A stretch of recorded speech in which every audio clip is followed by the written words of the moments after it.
Gimana kabarnya, sehat? Sehat. Oke. Kak Ridwan gimana kabarnya? Alhamdulillah sehat Bu. Iya Bu, saya ini di sini kebetulan jadi guru penggerak. Dalam pendidikan guru penggerak ada untuk wawancara dengan kepala sekolah, khususnya kepala sekolah sendiri. Iya. Kira-kira Ibu berminat untuk percakapan wawancara hari ini? Iya, kebetulan hari ini saya lagi ada waktu kosong ya. Silakan Pak Ridwan. Oke. Mohon izin menanyakan Bu ya. Iya. Ya. Selama Ibu berada di sekolah ini, bagaimana Ibu dapat mengidentifikasikan kasus-kasus yang merupakan dilema etika atau rujukan moral? Atau kasus-kasus yang terjadi akhir-akhir ini, gimana? Iya. Selama ini saya dalam mengidentifikasi sebuah kasus yang merupakan dilema etika, bila kasus tersebut memiliki dua nilai yang perlu dipertimbangkan terlebih dahulu. Kemudian dalam pengambilan keputusan, sedangkan untuk rujukan moral adalah kasus yang memiliki nilai yang pasti benar. Oh, gitu. Dalam pengambilan keputusan. Oh, iya. Selama ini bagaimana cara Ibu menjalankan pengambilan keputusan di sekolah Ibu? Terutama kasus-kasus yang dimana ada dua kepentingan antara yang sama-sama mengandung nilai kebajikan. Oh iya. Ketika ada kasus yang sama-sama memiliki nilai kebajikan yang harus mempertimbangkan dua nilai tersebut, sampai membuat bingung dalam pengambilan keputusan, harus berusaha terlebih dahulu membuat keputusan dengan nilai kasihan. Kemudian dengan memberikan kesempatan agar bisa melakukan perbaikan.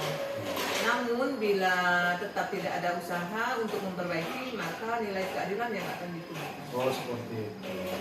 Kemudian langkah atau prosedur seperti apa yang biasanya Ibu lakukan selama ini?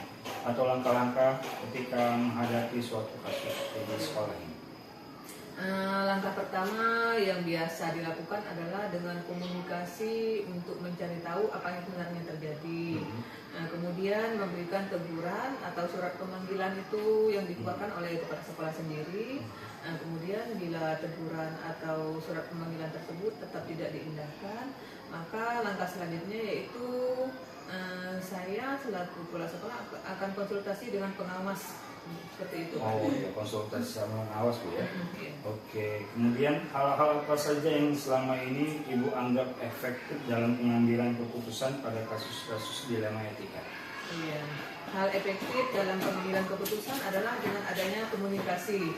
Namun bila tetap tidak bisa diajak berkomunikasi dengan baik, maka teguran dan peringatan dari dalam sekolah. Kemudian konsultasi ke pihak atasan bila tetap tidak ada perbaikan. Oke, konsultasi sama pengawas. Ya, sama komite. Ya, komite juga betul. Kemudian hal apa saja yang selama ini merupakan tantangan dalam pengambilan keputusan di kasus-kasus dilema etika? Tantangannya yaitu dalam kasus ini karena sulitnya menjalin komunikasi sehingga sudah tidak lagi satu misi dengan sekolah. Bila nilai kasih sayang tak juga berhasil, maka harus segera ditindaklanjuti dengan nilai kebajikan lain seperti dengan menegakkan keadilan. Oh, menegakkan keadilan. Kemudian apakah Ibu memiliki jadwal tertentu dalam penyelesaian sebuah kasus dilema etika? Apakah atau Ibu langsung menyelesaikan di tempat atau memiliki jadwal khusus untuk menyelesaikannya? Kemudian prosedur seperti apa yang Ibu jalankan? Untuk jadwalnya, saya tidak ada jadwal tertentu dalam menyelesaikan kasus dilema seperti ini. Biasanya hanya tergantung pada tingkat kesulitan kasusnya. Kemudian dalam pengambilan keputusan pun tidak harus diselesaikan langsung di tempat. Namun bila kasusnya terlalu rumit, maka sebaiknya segera diselesaikan dengan mengambil keputusan terbaik dengan nilai-nilai kebajikan yang ada. Oke. Kemudian prosedur pengambilan keputusan juga berbeda tergantung kasusnya. Oh, tergantung kasusnya. Oke. Kemudian apakah adakah seseorang atau faktor-faktor apa saja yang selama ini mempermudah atau membantu Ibu dalam pengambilan keputusan dalam kasus-kasus dilema etika? Oh iya, tentu. Saya tidak bisa mengambil keputusan sendiri ya. Hal yang mempermudah saya dalam pengambilan keputusan itu Saya diskusi dengan komite, dengan guru-guru di sekolah, kemudian dengan kepala sekolah sebagai untuk mengambil kebijakan tersebut. Oke, jadi semuanya harus bekerja sama, berkolaborasi, Bu. Iya. Oke. Dari semua hal yang Ibu sampaikan, pelajaran apa yang dapat Ibu ambil dari pengalaman Ibu untuk mengambil keputusan dari dilema etika ini? Iya, pengalaman dari kasus yang pernah saya alami, yaitu sebagai pemimpin harus tegas dalam mengambil keputusan. Ya, bila ada dua nilai yang bersinggungan, kita bisa mempertimbangkannya terlebih dahulu. Nah, kemudian kita tetap mengambil keputusan sesuai dengan aturan, yaitu tetap memiliki nilai kemanusiaan. Oh, gitu. Jadi hal tersebut bisa menjadi mengembangkan diri kita nanti dalam mengambil keputusan. Oke. Terima kasih Ibu Nurul atas waktunya untuk bersedia dalam kegiatan wawancara ini. Semoga Ibu tetap sehat, tetap bersemangat dalam mendidik anak-anak murid. Semoga sukses. Amin. Terima kasih Bu. Assalamualaikum. Waalaikumsalam. Waalaikumsalam warahmatullahi wabarakatuh. Apa kabar Pak Kesanda? Gimana kabarnya? Alhamdulillah sehat. Ya Pak, jadi mohon perkenalkan diri dulu saya Pak ya. Saya Ridwan Hasan Akbar, saya calon gubernur Gerakan 11. Ditugaskan ada tugas untuk mewawancarai kepala sekolah, bagaimana harus Anda kalau berkenan kami wawancara untuk tugas pendidikan bergerak, apakah Bapak bersedia? Siap, saya bersedia. Kita langsung saja Pak ya. Baik, pertanyaan pertama Pak, selama ini bagaimana Bapak dapat mengidentifikasi kasus-kasus yang merupakan dilema etika atau pendidikan? Apa saja yang dalam sekolah? Dari pengalaman saya menjadi PLT kepala sekolah PTS Negeri 6 Jawa Sulit selama 10 bulan tentu tidak berjalan lancar, tidak berjalan mulus, tidak berjalan baik-baik saja, pasti selalu ada tantangan, hambatan dan kendala. Alhamdulillah dengan melalui pendidikan guru penggerak yang saya ikuti, saya belajar tentang bagaimana mengelola dilema etika menjadi sebuah solusi pemerintahan masalah. Dari semua itu sehingga saya mendapat kesimpulan bahwa jika kita merujuk pada regulasi dan peraturan yang ada, insya Allah kita akan aman berada di jalur yang benar. Jadi dalam kesimpulannya dapat saya katakan bahwa untuk mengatasi apapun kasus yang terjadi yang termasuk dilema etika, tetaplah merujuk kepada regulasi dan peraturan itu. Selama ini menurut Bapak menjalankan keputusan pengambilan di sekolah Bapak, terutama di ada kasus-kasus di sekolah, di mana ada dua kepentingan yang sama-sama benar Pak, atau sama-sama mengandung kewajiban. Nah, menurut Bapak bagaimana mengambil keputusan tersebut?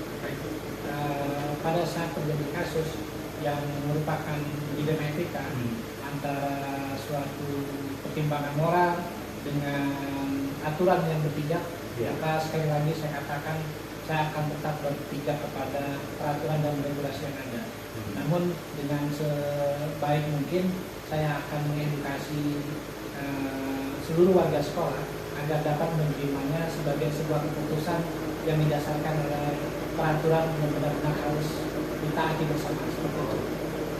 Langkah-langkah atau prosedur seperti apa Pak yang biasa Bapak lakukan dalam mengatasi permasalahan tersebut? Baik, pertama saya mengidentifikasi masalah itu, kemudian saya melibatkan pihak-pihak yang terlibat dalam permasalahan tersebut, kemudian saya mengkomunikasikan permasalahan yang saya hadapi dengan pengawas satuan pendidikan, kemudian dengan ketua K3 di lingkungan saya, dan akhirnya saya berkomunikasi dengan dinas pendidikan yang Palembang. Kemudian dari diskusi yang saya lakukan baik kepada warga sekolah, pihak yang terlibat maupun koordinasi dengan atasan-atasan saya mendapatkan sebuah acuan atau pegangan yang harus saya taati, yaitu regulasi dan peraturan yang ada, sehingga saya tetap berpedoman kepada peraturan dan regulasi yang telah ditetapkan oleh pemerintah. Kemudian hal apa saja yang Bapak selama ini anggap efektif dalam pengambilan keputusan pada kasus-kasus dilema etika? Tentu saja dalam sebuah kasus dilema etika itu ada perasaan tidak nyaman, ada perasaan kurang enak, ada perasaan khawatir takut menyinggung perasaan orang lain. Namun sekali lagi harus kita tegakkan dan harus kita kedepankan regulasi. Cuman sembari kita mengedepankan regulasi itu, tentu kita harus dapat mengedukasi seluruh warga sekolah yang terlibat bahwa regulasi atau keputusan yang kita jalankan berdasarkan regulasi ini adalah sebuah keputusan yang mutlak harus disepakati oleh semua pihak, sehingga pada akhirnya seluruh warga sekolah yang terlibat dapat menerima dan memaklumi. Kemudian hal-hal apa saja yang selama ini merupakan tantangan dalam mengambil keputusan Pak dalam kasus-kasus di Ya, tantangan hambatan dan kendala tentu ada, terutama dari pihak yang terlibat, seperti pihak dari warga sekolah sendiri. Dalam satu sisi kita ingin melindungi pihak yang terlibat, tapi di sisi lain kita tentu akan melanggar peraturan dan regulasi yang telah ditetapkan. Oleh sebab itu saya berusaha mengkomunikasikan regulasi dan peraturan ini dengan pihak yang terlibat agar mereka dapat memaklumi dan menerimanya, sehingga pada akhirnya apapun keputusan yang saya ambil, mereka dapat menyadari bahwa itu merupakan sebuah kebaikan bersama didasarkan pada peraturan dan perundangan yang berlaku. Kemudian, apakah Bapak memiliki kendala atau jadwal tertentu, tata cara atau jadwal tertentu dalam menyelesaikan kasus jaring etika, Pak? Misalnya dalam menyelesaikan di tempat atau memiliki jadwal untuk menyelesaikannya, bentuk atau prosedur seperti apa yang Bapak jalankan? Tidak selalu peraturan dapat saya sampaikan pada saat hari H. Kadang-kadang saya menyampaikannya di hari lain. Hari ini bukan saya biarkan, tetapi saya ingin mencari situasi yang tenang, aman dan damai untuk menyampaikannya kepada pihak yang terlibat sehingga mereka dapat menerimanya. Tapi kadang-kala di kesempatan yang lain, di kejadian yang lain, saya segera harus menyampaikannya dengan pertimbangan urgensitas dan kepentingan yang harus dilaksanakan ketat. Intinya ada yang harus saya segerakan selesaikan cepat dan ada yang saya tunggu waktu yang tepat untuk menyelesaikan. Tergantung kasus-kasus ini. Tergantung kasusnya dan sifat di balik kasus itu sendiri. Oh, okay. Kemudian apakah ada seseorang atau faktor-faktor apa yang selama ini mempermudah atau membantu Bapak dalam mengambil keputusan dalam kasus ini?